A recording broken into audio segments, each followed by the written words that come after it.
นี่คือสวนมันภูขาป่าทองคำเนาะภาคพ้นปลูกก้อนได้ปลูกลื่นตัวนี้ไป4 อาทิตย์กว่าไงภาคโอ้แต่ไก่ไปมันออกก็ตัวคุณปลูกก้อนออกก็ได้แต่ผู้ปลูกแล้วได้ว่าจ้างลุงปงคุณบรรมุงคำมาปลูกซอยได้ปลูกมือนึงแล้วได้กับเพิ่นมัดมือได้ลุงคุณปลูกมัน2 ไร่มัดมือแล้วกะพระเจ้าอันจ้างพระเจ้ามายกล่องแบบนี้ได้นี่ก่อนสิปลูกมันก็ยกล่องแบบนี้แล้วนี่ยกล่องไว้เนาะผู้ข้าเป็นเกษตรกรคนบ้านคุกศาสตร์ตำบลตาลอำเภอเตางอยปลูกมันประจำปีแต่ละปีแล้วก็มาคอยเบิ่งสวนผู้เจ้าได้แต่ละมือแต่ละปี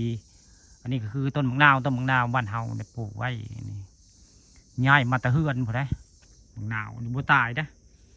ง่ายมาตะเฮือนก็มาพังง่ายกี่แล้วได้จะมาพังง่ายแล้วก้นมาปลูกในนี่ได้แล้วก็อันนี้ก็คือลำมันเหลืออันนี้มันเหลือนี่ผู้ข้าก็ชิลองเบิ่งอยู่ได้อันพระเจ้าให้แนะนำมาจะปลูกแบบนี้ก็ออกจะได้ข้าเจ้านี่ปลูกโนนนี่ก็ออกก็เดียวได้นี่ข้าเจ้าบอกมาได้นี่ปลูกตะแคงข้างก็ออกได้ออกขักข้าเจ้าการปลูกมันแบบนี้ก็ออกคือกันแล้วก็อันวิธีปลูกมันตัวนี้ก็นี่ก็คือต้องมันยาวฮอดคืบกว่าคือพลาดนี่ก็ต้องเสียบเลือกๆได้เอาเสียบตื้นลายนี่ยางมันน้อยง่ายแดดเผาทั้งทึงสั้นนะครับ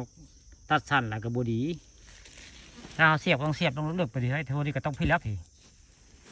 จนพี่ละพี่เป็นให้เรืออยู่ว่าง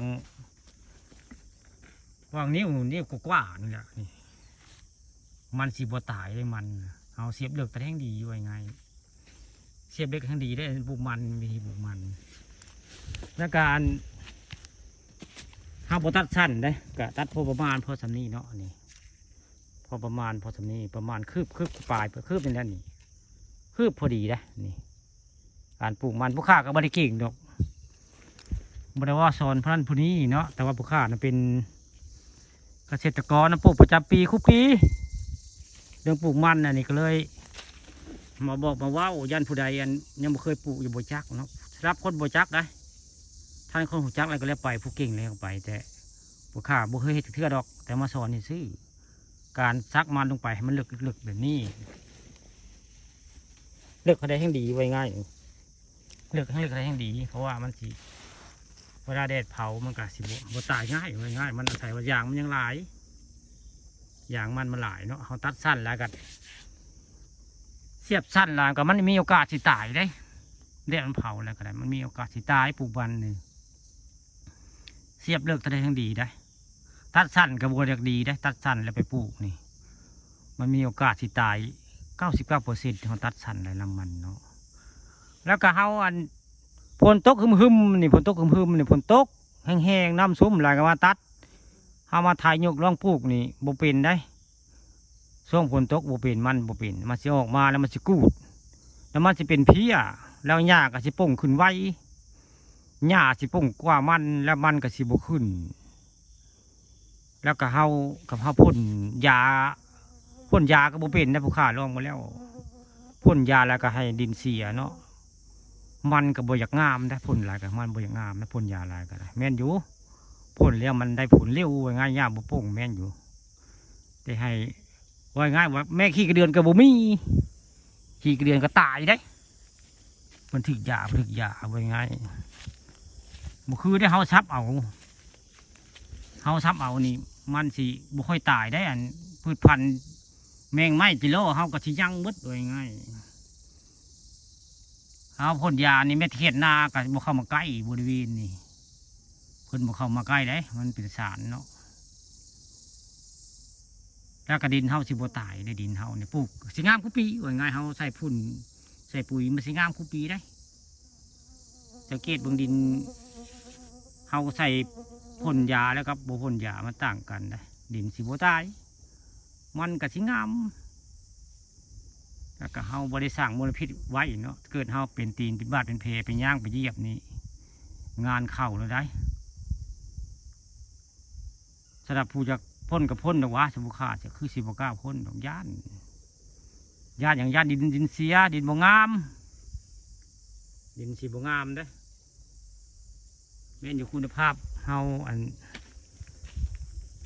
ไว้ไว้ง่ายเฮาอันพ่นยาฆ่าหญ้าแล้วก็หญ้ากับบุมีแหละเนาะอันนี้หญ้าสีบุมีแล้วก็สิบริจ้างคนงานดุไว้ง่ายรวดเร็วว่าคุณมือเท้ามันทันสมัยเนาะเห็นอย่างกับทันสมัยจ้างคนมันซ่าไว้ง่ายแต่บุคคาจะจ้างคนได้ยันดินมันเสื่อมไหวอยู่ไว้ง่ายก็เลยใช้คนซับเอาซับได้สำนักก็เอาสำนั้นแล้วเอาแค่เฮาซับได้ไว้ง่ายอันซับหญ้ามันก็ได้ซับได้สำนักก็ได้สำนั้นแล้วอันนี้ก็หากระปุกได้2 อาทิตย์ได้นี่2 อาทิตย์นี่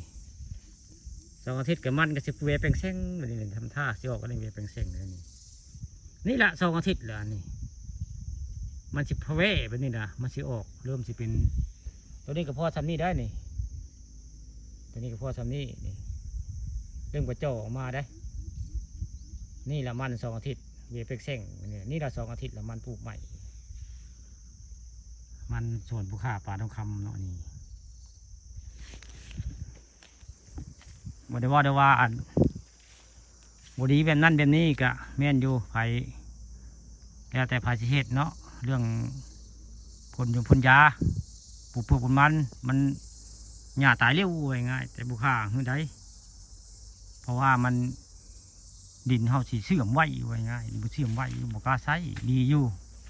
ข้าเจ้าซื้อยามาพ่นก็ดีอยู่แต่ว่ามันดินสิเสื่อมบ่คือเฮาเฮ็ดแบบนี้ได้ซับหญ้าเอาซับได้เท่าไรก็ได้สำนั้นล่ะตัวใดมันบ่ได้แล้วก็ป้าไปไว้ง่ายมันเนี่ยมันสุดวิสัยแล้วไว้ง่าย